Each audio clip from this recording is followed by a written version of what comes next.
அன்பார்ந்த இறைமக்களே, கிறிஸ்துவின் மறுப ஜபக்குழியின் வாயிலாக இன்று உங்களை சந்திப்பதில் நான் பெரும் மகிழ்ச்சி அடைகிறேன். மக்களை, சந்தோஷமாக இருக்கீங்களா? நிறைவாக இருக்கீங்களா? மகிழ்ச்சியாக இருக்கீங்களா? மன அமைதியாக இருக்கீங்களா? மக்களே, மகிழ்ச்சி, மன அமைதி இறைவன் நமக்கு தந்த பெரிய வரப்பிரசாதம் அல்லவா? அதை கண்டிப்பாக நாம் பாதுகாக்க வேண்டும். அந்த பாதுகாத்தால் தான் நாம் நிறைவாக வாழ முடியும். இன்றைக்கி அவர் நமக்கு என்ன செய்தி தருகிறார் பார்ப்போமா?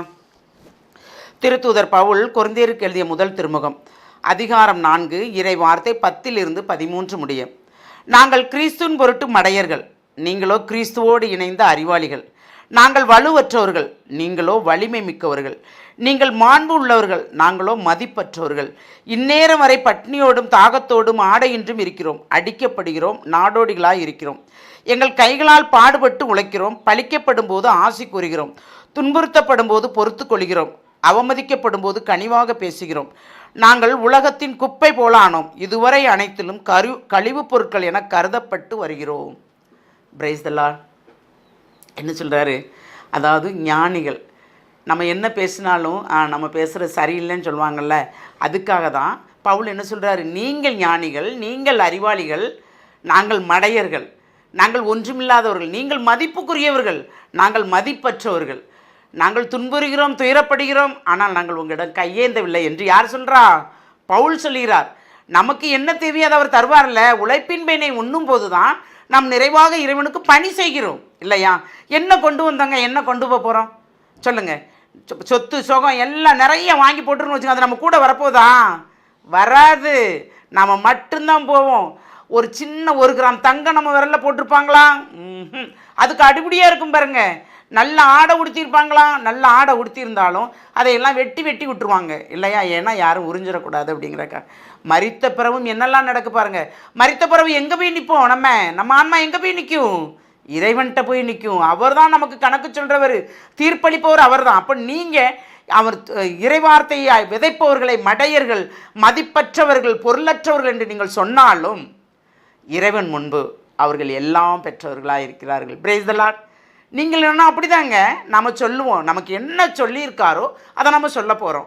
அப்படி சொல்ல போகும்போது நாம் என்ன செய்கிறோம்? நாம் குற்றவாளிகளாக நிற்கிறவர்கள் முன்னால். சொல்லட்டுமே, நம்மளை குற்றவாளின்னு சொல்லட்டும். நம்மளை குற்றவாளின்னு சொல்வது இறைவன் மட்டும்தாங்க. அதனால் நாம் மனிதருக்காக, இந்த 4 பேருக்காக நம்ம வாழலைங்க. நம்ம ஆன்மா பலப்படணும், நம்ம ஆன்மா உறுதியாக இருக்கணும்னா நம்ம இறைவனுக்குள்ளே நிறைந்து வாழணும். அப்படி நிறைந்து வாழும்போது தான் நமக்கு ஒரு நிறைவான ஆசீர்வாதம் கிடைக்கும். எங்கேயும் போகலாம். நம்ம எடுத்துகிட்டு போகிறோமா? இல்லைங்க, எதுவும் எடுத்துகிட்டு போக வேண்டாம். அவர் என்ன சொன்னார்? அப்போஸ்தலரை அனுப்பும்போது பணப்பையோ கைத்தடியோ எதுவுமே வேண்டாம், நீங்கள் மிதியடி கூட போட்டுக்கிட வேண்டான்னு தான் சொல்கிறார் அவர். உங்களுக்கு எங்கே என்ன கிடைக்குதோ அதை சாப்பிடுங்கன்னு சொல்கிறாரு. அவங்க கொடுக்குற பணத்தை வாங்கிட்டு வாங்கினா சொல்கிறாரு? இல்லைங்க, அது இல்லவே இல்லை.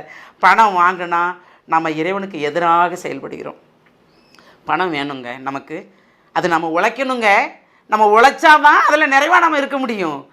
ஒவ்வொருத்தரும் தந்து நம்ம வாழ முடியுமா? அப்படி வாழ்ந்தால் இன்றைக்கி கொஞ்சம் தருவாங்க, நாளைக்கு அவங்க ரொம்ப தரணும்னு எதிர்பார்ப்போம். நம்ம அந்த எதிர்பார்ப்பு கொள்ளையடிக்கிற கூட்டமாக மாறிடுவோங்க. நம்ம எந்த கூட்டத்தில் இருக்கோம்? நாம் இறைவனோட கூட்டத்தோடு இருக்கிறோம். அப்படி இருக்கும்போது நமக்கு அந்த எண்ணமே வரக்கூடாது. வருமா? வரணுமா? வரக்கூடாது. ஏனென்றால் நாம் இறைவனை சார்ந்தவர்கள், நாம் ஒன்றுமில்லாதவர்களுங்க.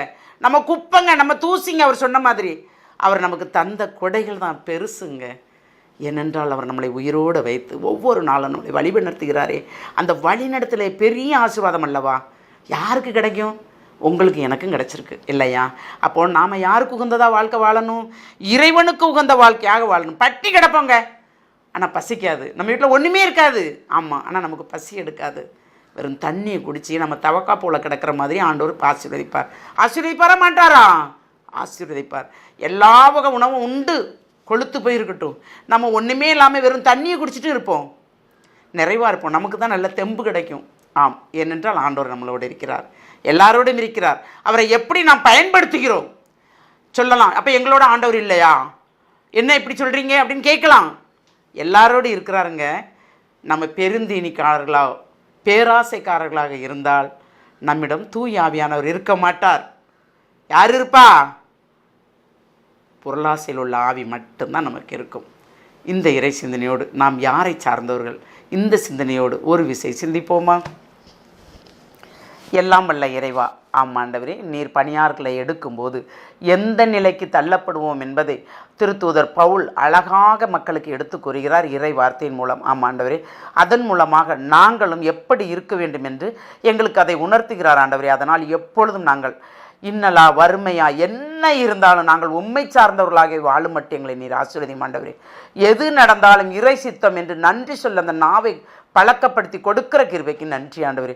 இது கால் வரைக்கும் நீர் செய்ததை விட இனிமேல் எங்களை நிறைவாக நீர் வழிநடத்த போகிற அந்த கிருபைக்கு நன்றி கூறி உமக்கு முன்பு நாங்கள் உண்மையுள்ளவர்களாக இருக்கும்படி நீர் எங்களை ஆசீர்வதிக்க வேண்டும் என்று உம்மை இறைஞ்சி மன்றாடுகிறோம். எங்கள் ஜெபம் கேட்கும் நல்ல பிதாவே. ஆமேன், ஆமேன், ஆமேன்.